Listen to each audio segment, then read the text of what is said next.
Hello, welcome to Inside Fairfield's History. My name is Dick DeAngelis. I'm the producer and director of the Fairfield History Series. In this episode, we're going to share with you our interview with a very wonderful man called Preston Duncan I. Preston is a member of the Meskwaki tribe in Tama, Iowa, and gave us a real insight when we spoke with him about the Meskwaki tribe. Better known to you maybe as Sac Fox or the Fox tribe, but the Meskwaki really have such a fascinating history and importantly connected to Jefferson County. So here is Preston Duncan I.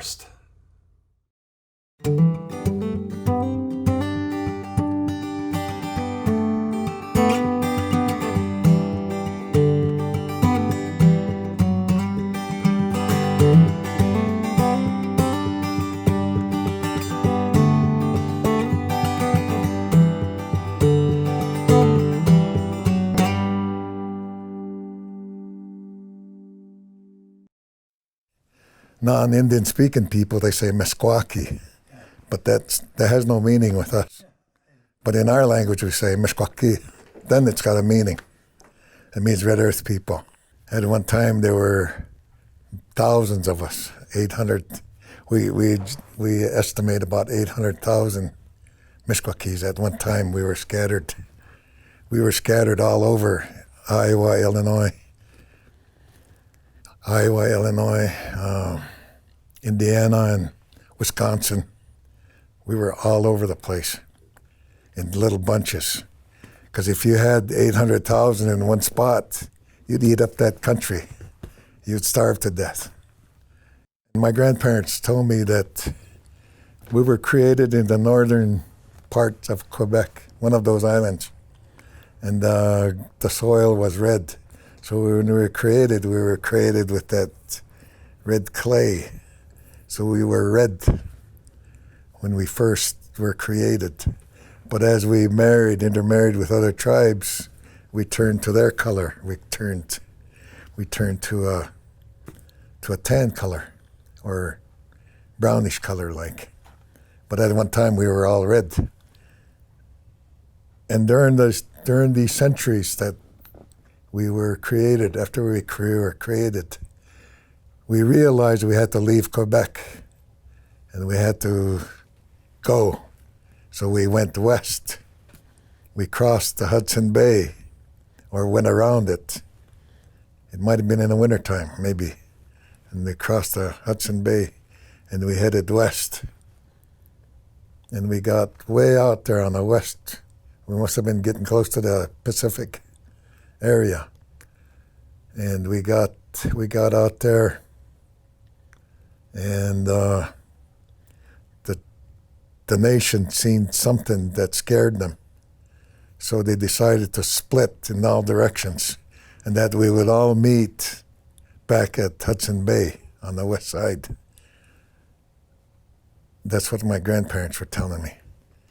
And they said that what they seen was so scary that for survival, they had to split in different directions. And 3 or 4 of the bunches, part of the bands that came together they came together at the Hudson Bay area. But where the split was at was somewhere around Saskatchewan, Alberta, that range there. That's where we headed our split. And we gradually got back together at Hudson Bay again. And they made another split.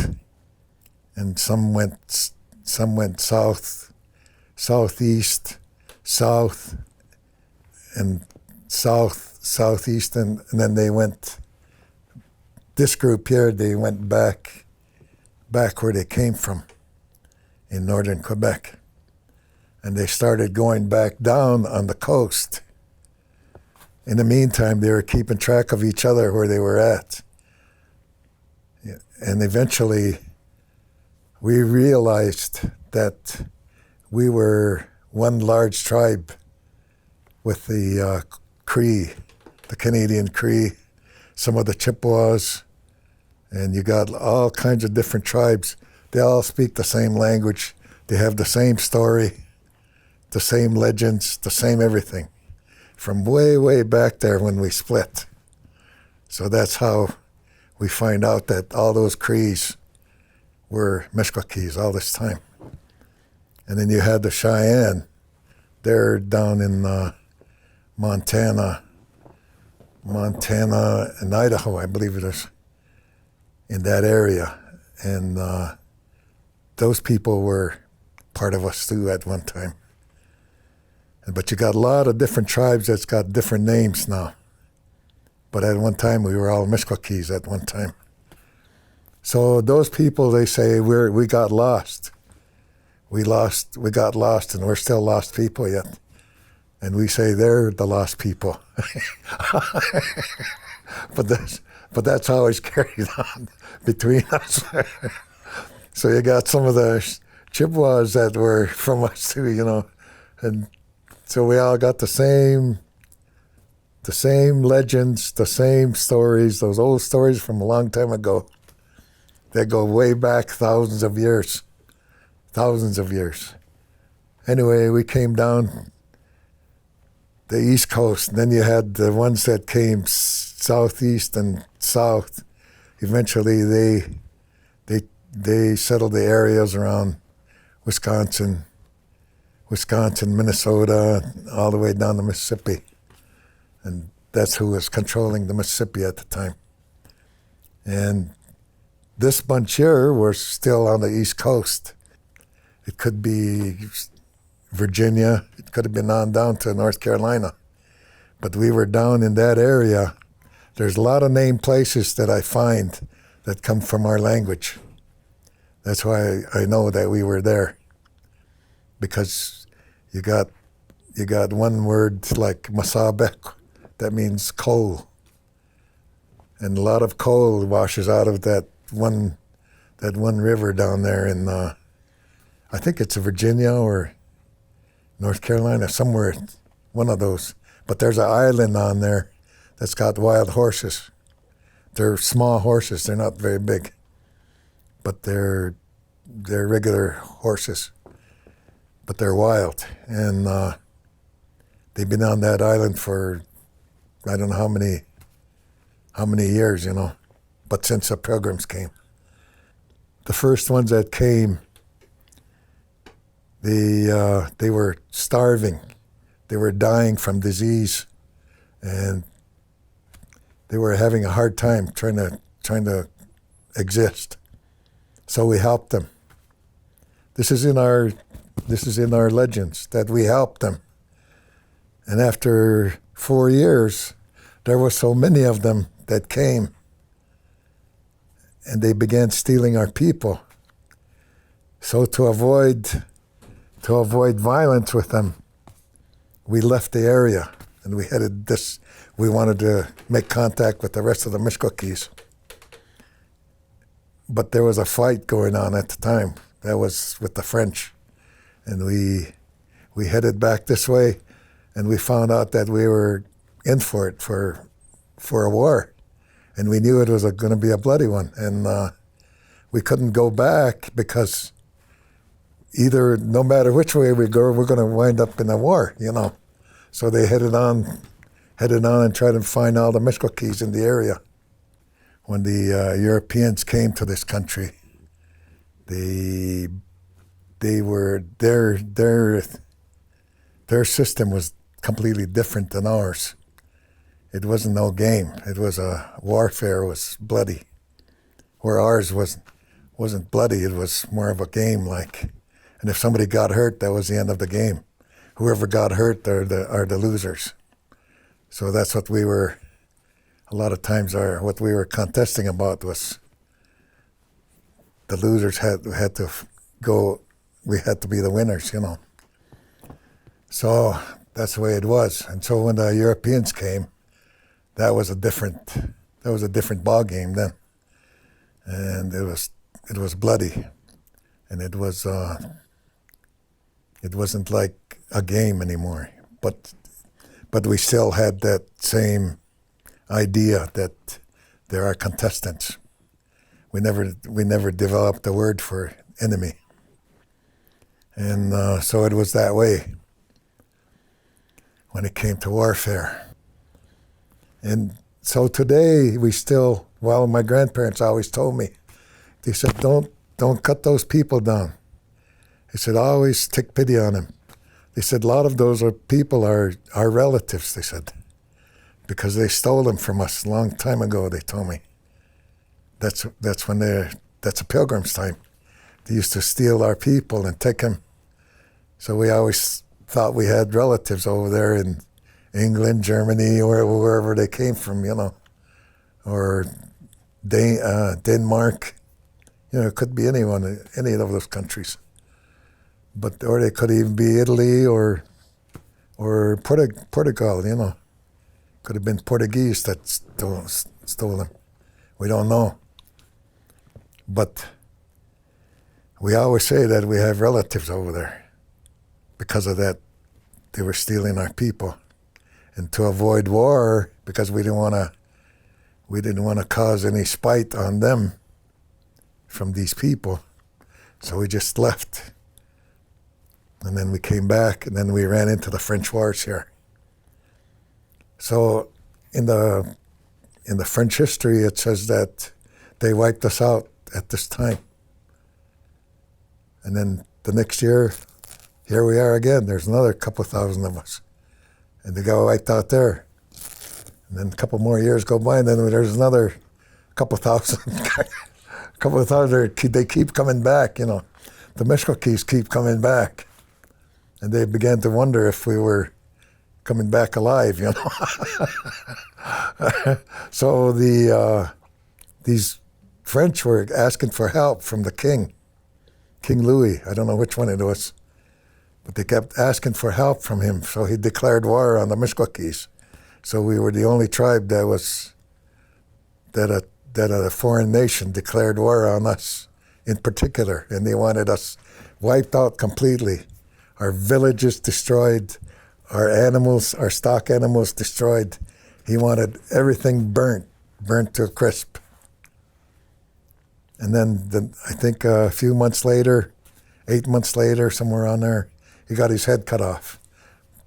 So then we had the big war, the Revolutionary War. That's when the British came, and they had a war with the French at the time. And when they came, they realized we were the ones that the French were fighting.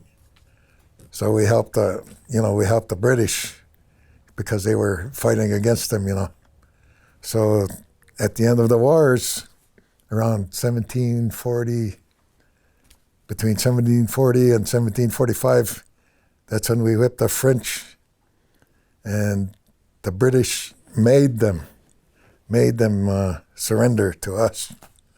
So they surrendered to us. So we had to have a sword, But, the sword disappeared. But anyway, because, when they surrendered, they always offered their sword. But anyway, so the British beat them, So when the Revolutionary War came up, we had to help them because we owed it to them, to help them during the Revolutionary War. Anyway, that's the way it went on that part. Like I said, we had different kind of games for everything, our life. And it was even that way with, they call it dice. They got 7 pieces, and they're shaped different. You got 4 round ones, 4 round carved bone, that's split in half, and they're carved round. Then you got a turtle, then you got a buffalo, and sometimes you have a bear, or it could be any kind of animal figure, and that's what they played dice with. So many that turned, like a bone is black on one side and white on the other. The inside is always black, if you split a bone, you'll see it. So if you got 4 black ones or 2 black ones, that was so many points.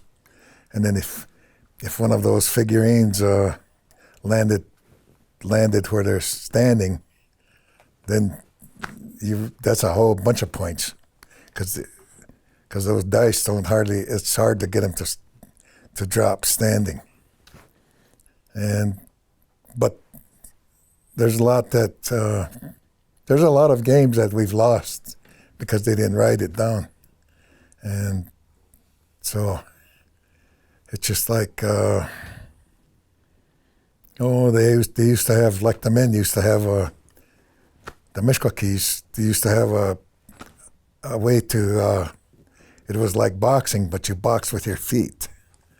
And you kick each other, or you can flip each other over with your legs.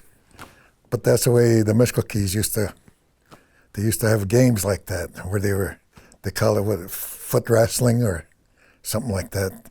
Anyway, the French learned quite a bit of that from us, and when they came, and they call that savate today, savate. But that's where it developed from. Was the Indians used to practice kick fighting,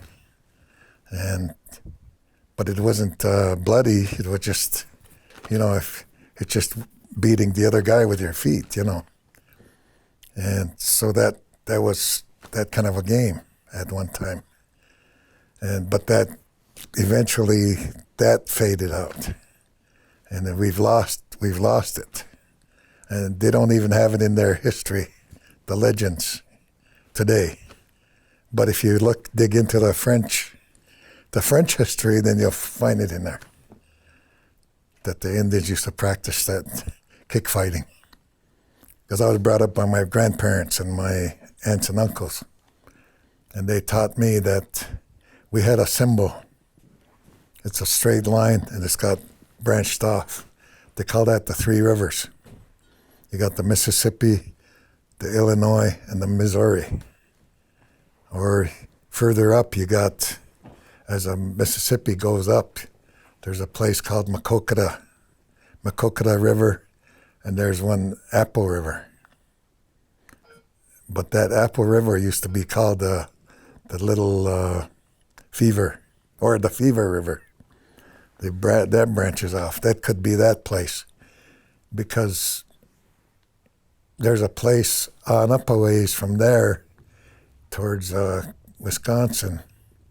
There's a place called Panther River, and they used to see panthers around there all the time. That's where that name came about, is the Panther River. But we had a symbol, the 3 rivers, and it looks like an upside-down peace symbol. But on the bottom of that's a Mississippi River, and that goes all the way down to New Orleans, Louisiana. It goes all the way down to the mouth. There's 2 animals that are watching over that river. One is going south and one is going north, but they're both in the same spot. I mean, same level, apart from each other. That was our symbol, and that was a Water Panther. There was such a thing at one time, but they all moved out when the pioneers came. And today you find them down in South America, in the Amazon. There's Water Panthers down there, and that was our symbol. And they are almost like an otter, but they're more like a panther, like a cougar, and they live in the water. And but at one time they were up here, and they were bigger up here. And anyway, you got one going south and one going north. And those Water Panthers, that was our symbol, Meskwaki symbol. Today you find that a lot of different places. Sometimes you'll only see a carving. Some people say that's a turkey track, but it's not a turkey track. That's 3 rivers. That's our symbol. That's our symbol everywhere we went. So when we had a battle, sometimes we might put that on a tree to let them know that we were there. We were the ones that did it. That was a symbol, that was a message a long time ago. So you can find that, what they call turkey track. You find that all over Wisconsin. You find it in Illinois. You find it all the way down into around Kentucky, all the way down the Mississippi River.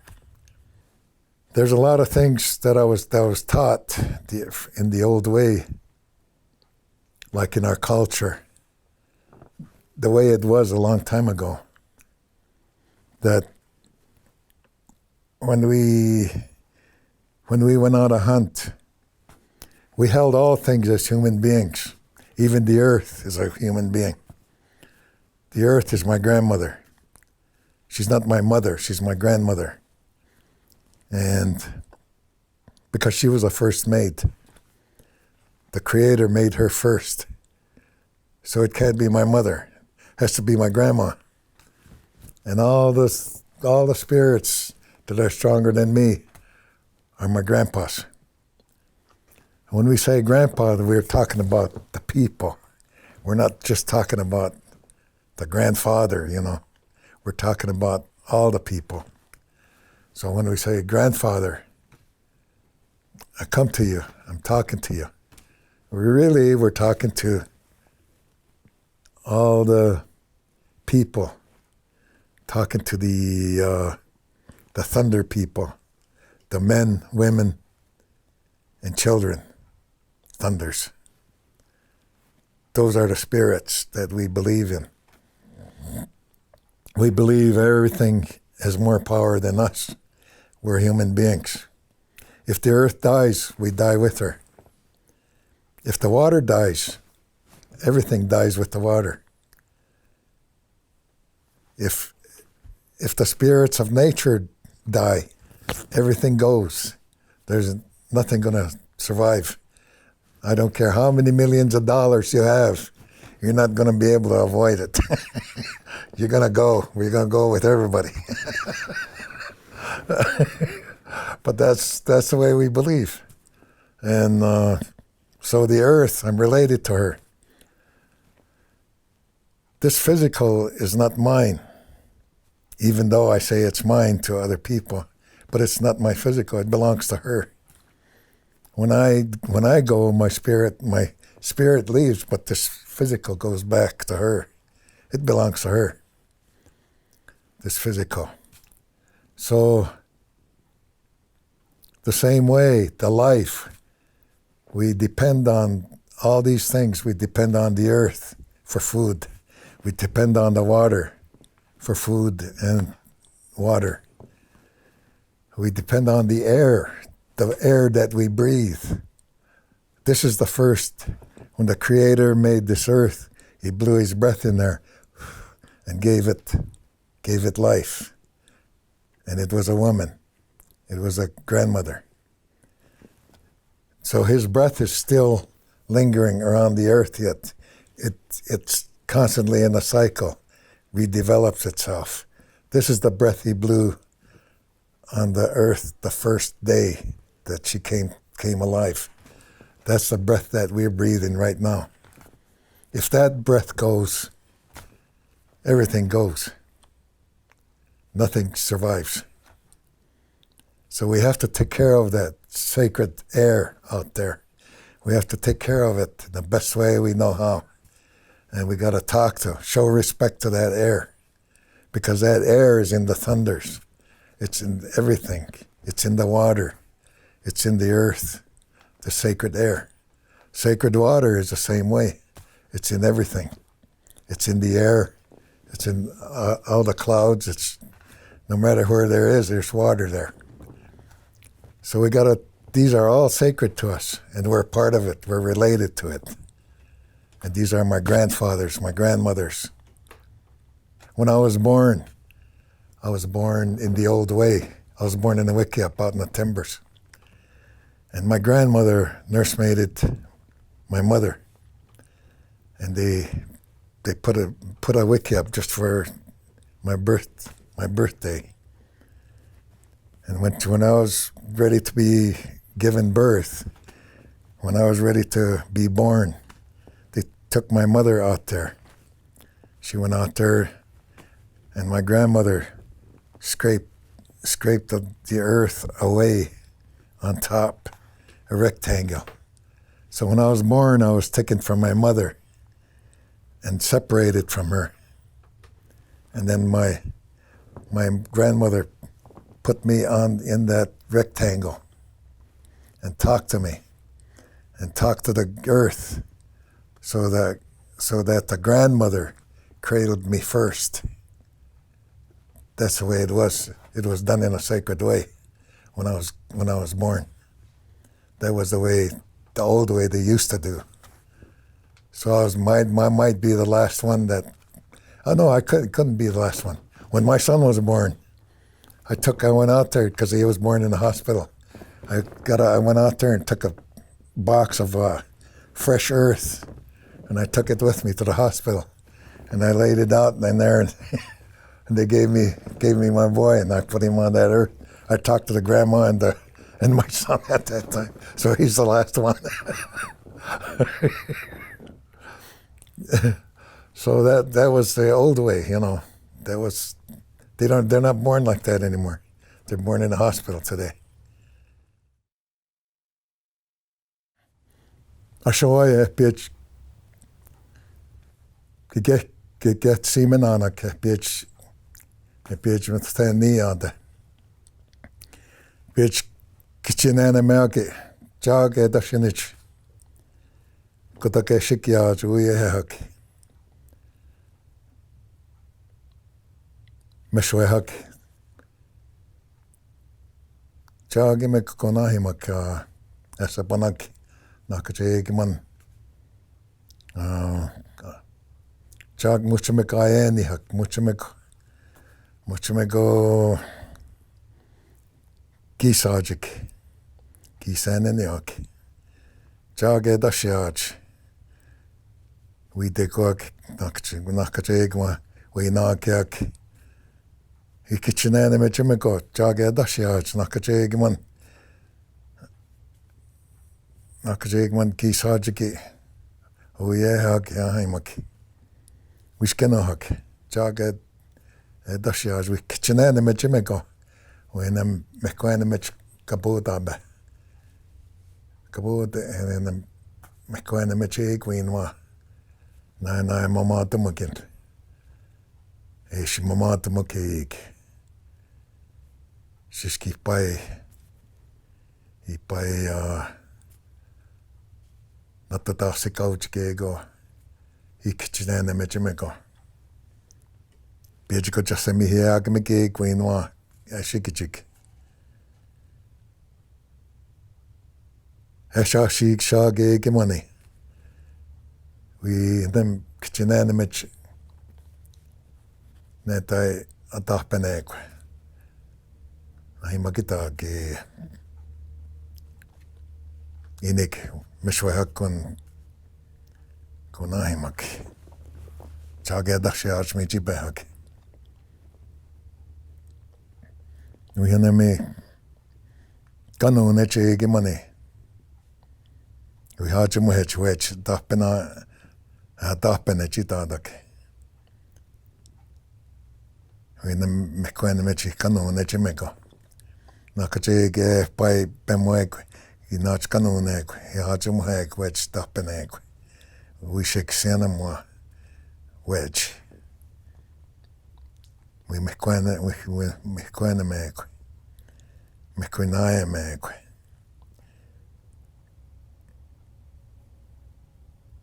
Eshi shayada shaway. And then out there work. We buy sheshki dashi nesech. In tak. Aminajimuani no kumani. Hajimweki Hajimuan. Ine. Chakana Gominakoi. Okay.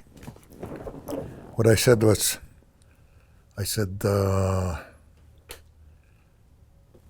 in the future, as the time comes and goes, always show respect to all our relatives, all the the way our relatives, our ancient ones, the way they did a long time ago. Try to show respect to all of nature. Everything there is that we can see, that we are aware of. Always show respect to them. Even when you hunt, talk to the wild game that you're going to shoot, that you're going to take. You're going to take his physical, and you're going to partake of him. Always tell them why you're doing that, why you're taking them, to get their strength, to get their power, whatever powers they have, whatever strengths they have, that you're trying to get that from them.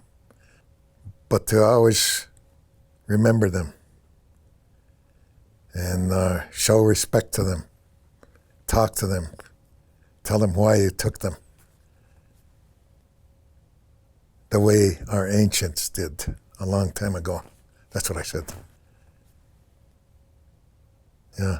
And I said, that's what I said. I said, to all my relatives. That's what I said. All of them. You know, nature.